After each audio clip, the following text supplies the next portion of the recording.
लोकसभा चुनाव के बाद आए एग्जिट पोल के आंकड़ों पर पहली बार अखिलेश यादव ने एक प्रेस कॉन्फ्रेंस किया। इस दौरान समाजवादी पार्टी के मुखिया बीजेपी पर हमलावर दिखे। साथ ही उन्होंने काउंटिंग में धांधली का भी इशारा करते हुए कार्यकर्ताओं को अलर्ट रहने का निर्देश दिया। अखिलेश यादव ने कहा कि क्या पता ये लोग काउंटिंग धीमी करवा दें या फिर रात में बत्ती ही गुल हो जाए। उन्होंने भाजपा के नेतृत्व वाली केंद्र सरकार पर देश में सामाजिक सौहार्द बिगाड़ने का आरोप लगाया। उन्होंने कहा बीजेपी के शासनकाल में महिलाओं, पिछड़ों, दलितों समेत आदिवासियों के खिलाफ अपराध बढ़े। नोटबंदी से छोटे कारोबारी बर्बाद हो गए। इलेक्टोरल बॉन्ड जैसा घोटाला हुआ। कमीशन लेकर खराब गुणवत्ता की दवाइयों को मंजूरी दी गई। अखिलेश यादव ने आरोप लगाया बीजेपी ने अपनी पार्टी में अपराधियों को शामिल किया। केंद्र सरकार किसानों के लिए 3 काले कानून लाई थी। बीजेपी ने किसानों की जमीनें हड़पने की कोशिश की, उनका कर्ज माफ नहीं किया। सपा प्रमुख ने आरोप लगाया कि बीजेपी ने विकास के झूठे आंकड़े देकर जनता को ठगा है। अखिलेश यादव ने कहा जितनी ऊंचाई पर जाकर कटती है पतंग, उतना ही बड़ा होता है उसका पतन।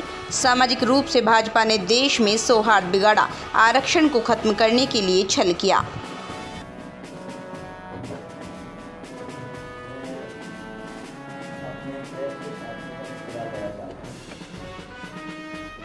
अचानक आपको मुझे बुलाना पड़ा और आप सभी साथी यहाँ पर हैं।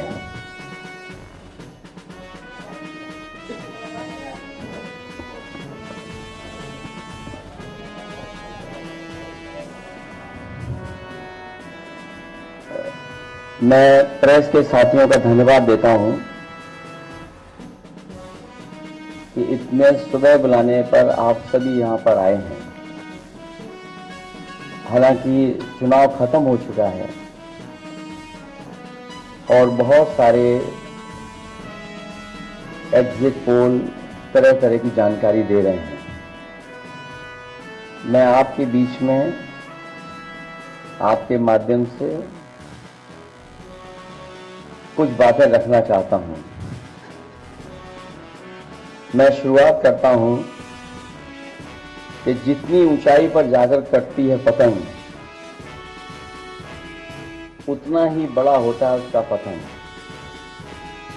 भाजपा कई दोषों के लिए जिम्मेदार है।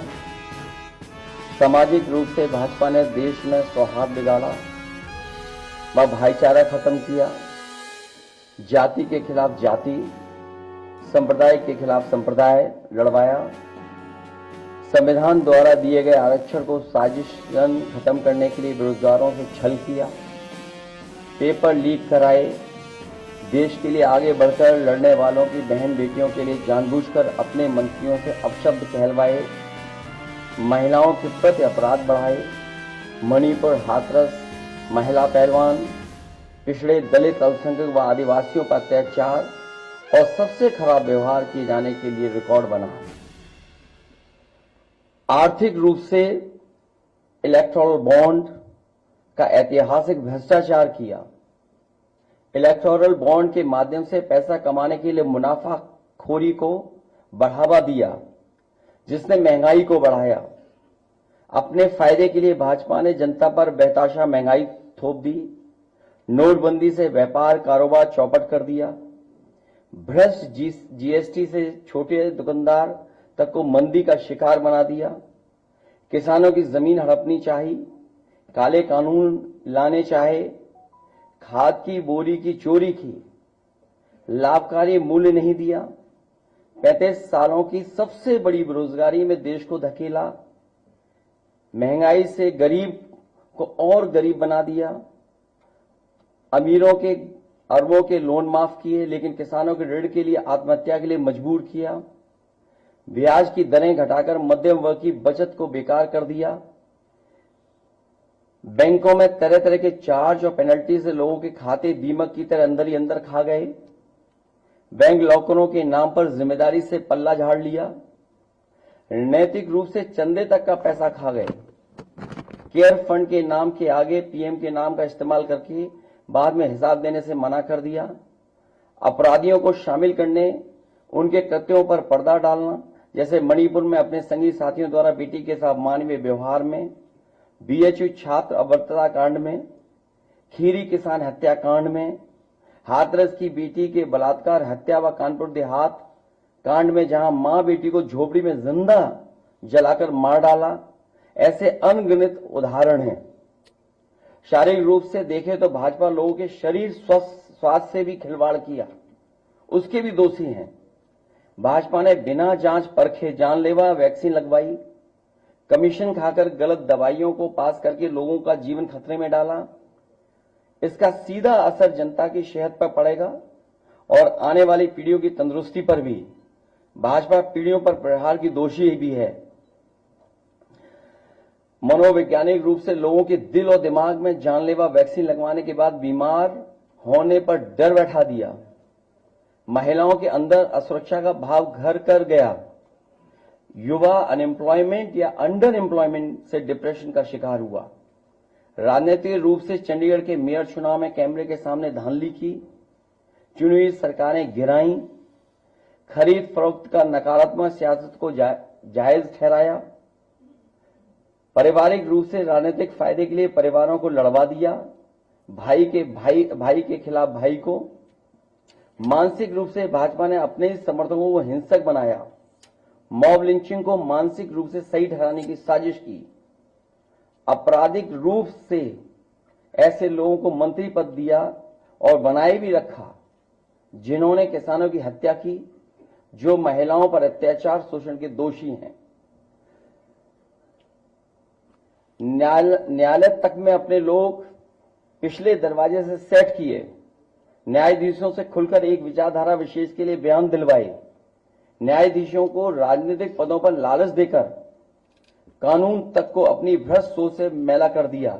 यही काम यूनिवर्सिटी, कॉलेज, स्कूलों में किया। नौकरशाही में लेटरल एंट्री के बहाने यही धांधली की। योजना आयोग खत्म किया। ED, CBI, IT, income tax को सरकार बनाने, बचाने और चलाने के लिए इस्तेमाल किया। झूठे आंकड़ों से देश और दुनिया को छला, जिससे अंतर्राष्ट्रीय स्तर पर भारत को विकासशील देशों की श्रेणी से बाहर करने की बात से देश की शर्मिंदगी झेलनी पड़ी। विदेशों में बैठे भारतीयों को अपमान झेलना पड़ा। दुनिया में डंका बजाने की बात करने वालों का ही ढोल पिट गया। विकास व रोजगार के झूठे आंकड़े देकर ठगा।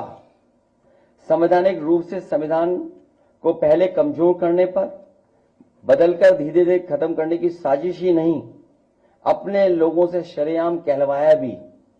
लोकतांत्रिक रूप से जनतंत्र को मनतंत्र में बदलने का दुस्साहस किया। व्यक्ति को व्यवस्था से बड़ा बनाने और बताने का दुष्प्रचार कर लोकतंत्र की भावना का अपमान किया। चुनाव के नतीजों को कुछ भ्रष्ट मीडिया कर्मी और अधिकारियों की मिलीभगत से बदला भी और आगे भी इस चुनावी घपले को जारी रखने का षड्यंत्र रचा। भाजपा ने इन्हीं सब कारणों से देशवासियों की जिंदगी को खतरे में डाल दिया है। साथ ही भाजपा ने अग्निवीर जैसी अल्पकालिक भर्ती, जो देश की सुरक्षा व सीमाओं से समझौता करके देश को खतरे में डाल दिया है। भाजपा का झूठा राष्ट्रवाद, चीन की घुसपैठ से रजांगला मेमोरियल जैसे शहीदों के बलिदान का स्मारक तक नहीं बचा पाए। भाजपा की भ्रष्ट नीतियां बीते कल के लिए नहीं बल्कि भविष्य में भी देश की रक्षा के लिए असमर्थ व अक्षम है। इसलिए जनता इस बार गांधी जी को याद करते हुए करो या मरो की तरह आंदोलित हो गई है और अपने देश के भविष्य बचाने के लिए नया स्वतंत्रता आंदोलन लड़ने के लिए तैयार बैठी है। जनता स्वतंत्रता सेनानियों की तरह बलिदान करने के लिए तैयार है, क्योंकि भाजपा काल में उसका जीवन तो वैसे ही दूभर हो गया है। जनता की सकारात्मक सक्रियता से देश नकारात्मक ताकतों से आजाद होने जा रहा है। देश प्रेमी 140 करोड़ जनता की शक्ति के आगे भ्रष्ट और संकीर्ण सोच के चंद देश विरोधी लोग टिक नहीं सकते। देश का युवा फिर से कफन सर पर बांधकर कह रहा है, मेरा रंग दे बसंती चोला। मैं कहना चाहता हूं, इंडिया की जीत, देश और देश की जनता की जीत। ऐसे तमाम वीडियो देखने के लिए सूरज टाइम्स नाउ को लाइक और सब्सक्राइब करना ना भूलें और वीडियो को शेयर जरूर करें।